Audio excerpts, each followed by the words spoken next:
जैसा कि बच्चों हम लोग पिछले वीडियो में एक्सरसाइज 2 का सभी पार्ट्स पढ़ चुके थे। आज एक्सरसाइज 3 का हम पढ़ेंगे pair of linear equations in 2 variables, मतलब दो चर वाले रैखिक समीकरण। ओके बच्चों, दो चर वाले रैखिक समीकरण युग्म पढ़ेंगे। ठीक है बच्चों, तो पहला क्वेश्चन क्या कह रहा है बच्चों?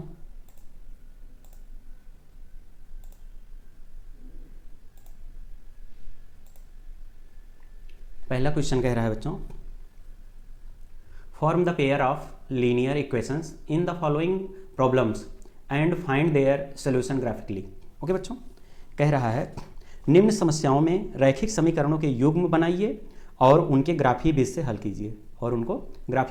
कीजिए। तो दिया क्या गया है बच्चों? पहला क्वेश्चन क्या है?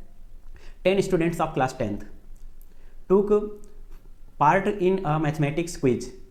If the number of girls is 4 more than the number of boys, find the number of boys and girls who took part in the quiz. मतलब समझे बच्चों? कक्षा 10 के 10 विद्यार्थियों ने एक गणित की पहेली प्रतियोगिता में भाग लिया। यदि लड़कियों की संख्या लड़कों की संख्या से 4 अधिक हो तो प्रतियोगिता में भाग लिए गए लड़कों और लड़कियों की संख्या ज्ञात करना है बच्चों। ठीक है, तो हम मानते हैं पहले, सबसे पहले बच्चों let the number of boys, हम मानते हैं बच्चों let the number of boys is equal to x of girls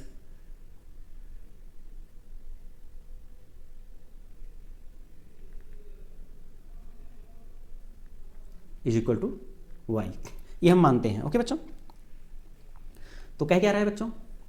हम मान लिए तो दोनों टोटल स्टूडेंट कितने हैं? 10, तो x plus y is equal to 10, x plus y is equal to 10, इसको मानते हैं हम फर्स्ट इक्वेशन। ओके बच्चों, और दूसरा क्या कह रहा है?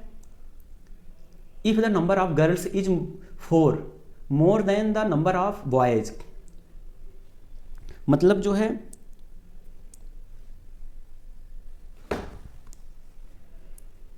यदि लड़कियों की संख्या लड़कों की संख्या से 4 अधिक है, लड़कियों की संख्या से 4 अधिक है, तो कैसे इसको करेंगे? y इज इक्वल टू 4 अधिक है तो x प्लस 4 हम लिख सकते हैं ना बच्चों, x प्लस 4, इसको हम इक्वेशन सेकेंड मान लेते हैं। ओके बच्चों, तो सबसे पहले बच्चों एक हम बॉक्स बनाएंगे।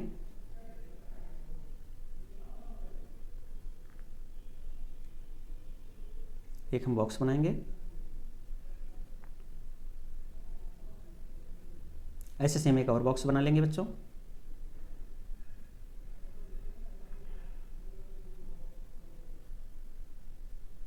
ठीक है बच्चों, इसमें x, ये y, इसमें x, ये y। ओके, तो हम मानते हैं बच्चों x बराबर हम 3 मानते हैं पहले, 3, x is equal to 3,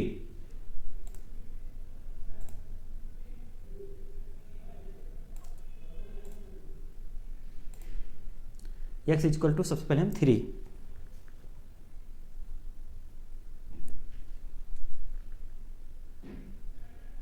x is equal to 3 मान लिए, तो x की जगह पर हम 3 रखेंगे, तो यहाँ 3, y is equal to 10 minus 3 7, 3 माने तो क्या आया बच्चों? 7। और दूसरी बार हम जो है y इज इक्वल टू 6 मान लेते हैं बच्चों। y इज इक्वल टू 6 मानेंगे तो x इज इक्वल टू 10, यहाँ y का हम 6 माने बच्चों, मानते हैं हम। ठीक है, 6 मान लिए तो y की जगह पर 6 माने तो x इज इक्वल टू 10, ये y 6 हो गया, उस तरफ गया तो माइनस 6, 10 में से 6 गया तो कितना बचेगा? 4, तो x इज इक्वल टू 4, ये 4 आ गया। ठीक है बच्चों, वैसे सेम इसमें एक बार हम x का मान 0 मानते हैं, x का मान हम यहाँ 0 मानेंगे तो बच्चों क्या आ जाएगा? y इज इक्वल टू 4, यहाँ x का मान हम 0 माने, x का मान 0 तो ये 4 आया। ओके बच्चों, फिर जो है हम y का मान जो है यहाँ 6 मानते हैं, y का मान हम 6 माने, तो यहाँ पर y बराबर 6 रखेंगे, तो y बराबर 6 हो गया, x is equal to 6 minus 4 2, तो x कितना जाएगा बच्चों 2, x 2 आ गया।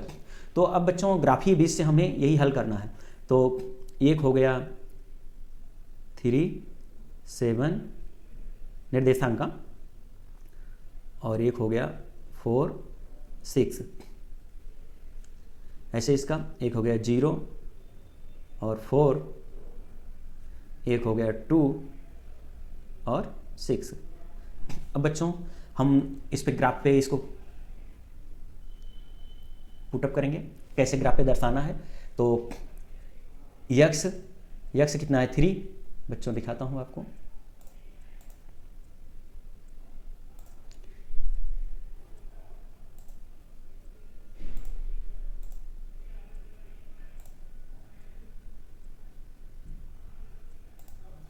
यहाँ दिखाता हूँ। देखो बच्चों, यक्स पे हम 3 जाएंगे पहले, ठीक है, यहाँ 3 है तो हम 3 जाएंगे, ये 3, ओके बच्चों, ये 3 और 7 ऊपर, ये 7,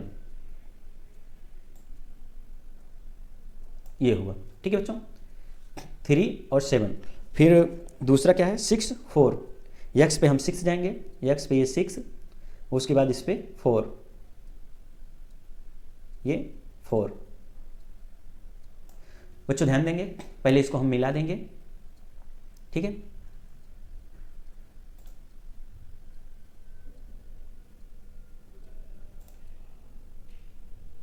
इसको हम मिलाएंगे पहले बच्चों,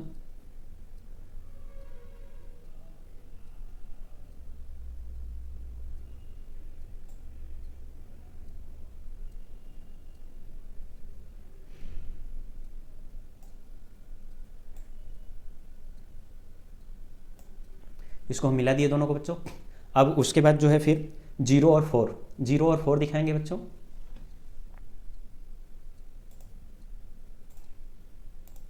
जीरो और 4, 0 एक्स पे ये 0 और 4 वाई पे ये 4, ठीक है बच्चों, तो ये हो गया 4, ये 0 4 हो गया। उसके बाद 2 और 6, 2 एक्स पे और 6 ये,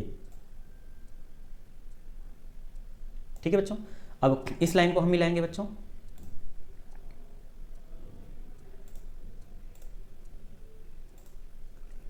इस लाइन को हम जब मिलाएंगे बच्चों,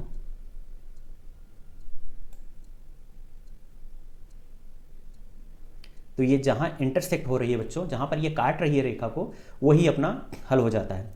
तो कहां पर काट रही है हम देखेंगे बच्चों, आप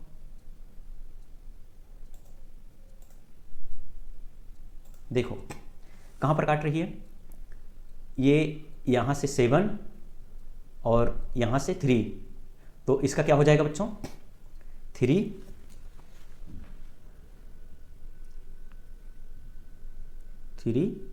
और 7, x बराबर कितना आ गया बच्चों 3 और y बराबर 7। तो हम x क्या माने थे बच्चों बॉयज, तो बॉयज कितने हुए बच्चों,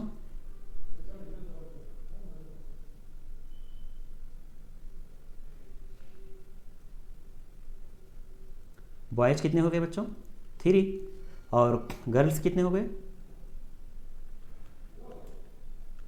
7। यही इसका आंसर हो गया। ओके बच्चों, ये ग्राफी विधि से मैंने दर्शा दिया बच्चों। अब अगले क्वेश्चन के लिए चलेंगे हम अगले पेज पर। ओके, वही 5 pencil and 7 pens together cost of 50 rupees. Okay, 5 pencils and 7 pens together cost of 50 rupees, where is 7 pencil and 5 pens together cost of 46. Find the cost of 1 pencil and 1 pen. बच्चों ज्ञात करना है 1 pencil और 1 pen का price ज्ञात करना है। Okay, तो सबसे पहले हम मानेंगे late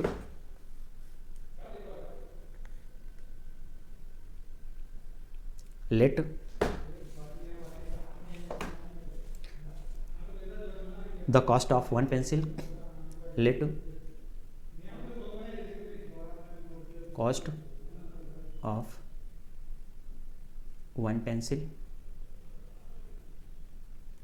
is equal to x.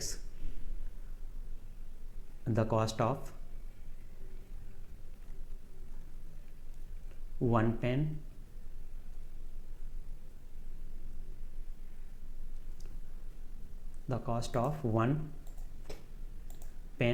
is equal to y. 1 pen is equal to y. तो बच्चों क्या कह रहा है? 5 पेंसिल्स एंड 7 पेन्स. तो पेंसिल्स को हमने क्या माना है? x. तो 5x प्लस, और पेन्स को क्या माना है? y.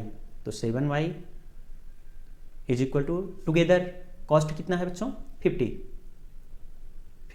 इसको हम इक्वेशन मान लेते हैं फर्स्ट.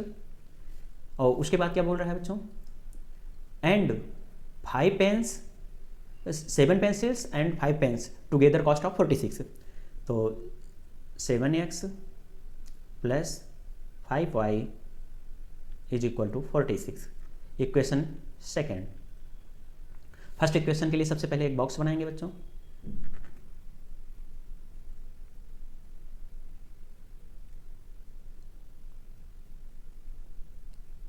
ये हमने फर्स्ट इक्वेशन के लिए एक बॉक्स बना लिया बच्चों. इसमें x, इसमें y. ओके. तो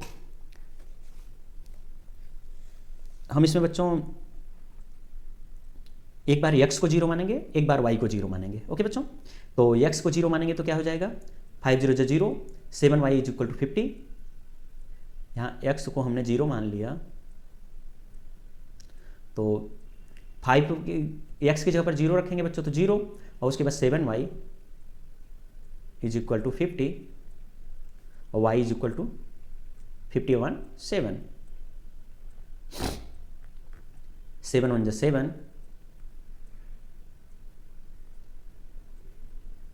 7 7 49.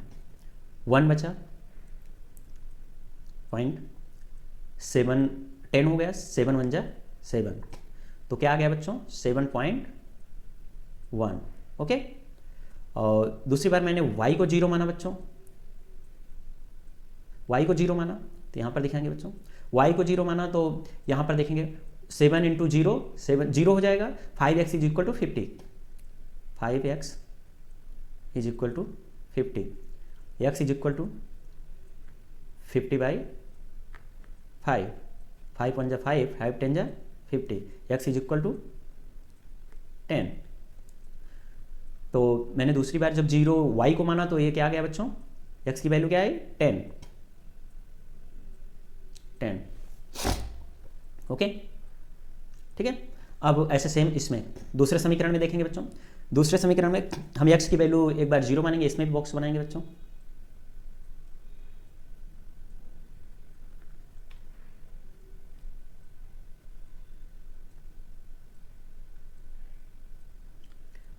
x y. अब x की वैल्यू एक बार हम 0 मानेंगे, तो यहाँ 0 रखेंगे तो 7 0 0, 5y is equal to 46. 5y is equal to 46 और y is equal to 46 upon 5.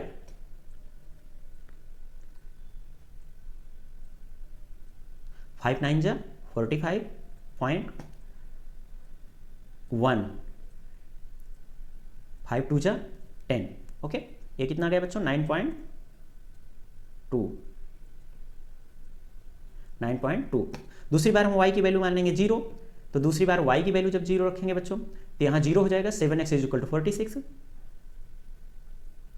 Is equal to 46. x is equal to 46 divide by 7. 7 6 42.4. 42 plus 4 46. 4 40. 7 5 35. 7 5 35. तो बच्चों जब हम y की वैल्यू यहाँ 0 माने तो 6.5x की वैल्यू आ गई. ओके. ठीक है. अब इसको हम देखेंगे बच्चों. 0 7.1. ठीक है. उसके बाद फिर दूसरी बार x आया 10 और ये 0, और इसमें 0, 9.2 और 6.5, 0। इसको हम ग्राफी बेस से ज्ञात करेंगे। ग्राफ पे हम इसको प्रदर्शित करेंगे बच्चों। देखो कैसे करेंगे, इसको ग्राफ पे हम दिखाते हैं बच्चों। सबसे पहले क्या है 0, तो ये 0 है, ठीक है। उसके बाद 7.1, y पे 7.1 जाएंगे तो ये 7.1 यहाँ पर कहीं होगा, ओके, क्योंकि छोटे छोटे पॉइंट्स होते हैं 7.1। उसके बाद फिर जो है 10, x पे हम 10 जाएंगे, ये x पे 10 और y पे हम 0। अब इसको हम मिलाएंगे दोनों को, ओके।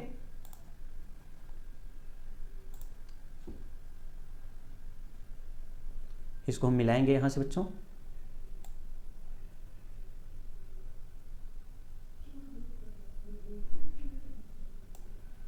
इसको मिलाएंगे तो ये हो गया।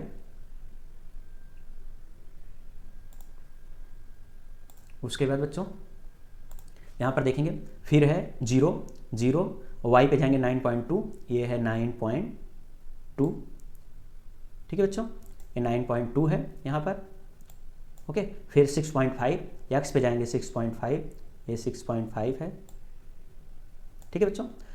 उसके बाद 0, ये हो गया। अब हम इसको मिलाएंगे बच्चों, ठीक है। अब इसको मिलाएंगे,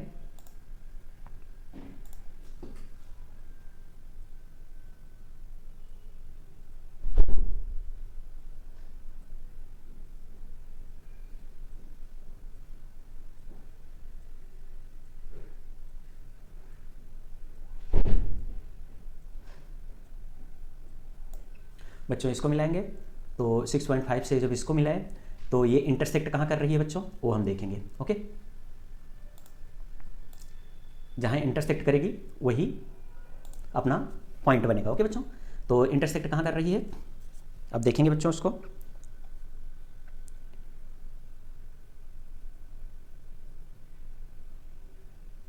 ये 3 और ये 5, ये इंटरसेक्ट कहाँ कर रही है बच्चों, 3 और 5।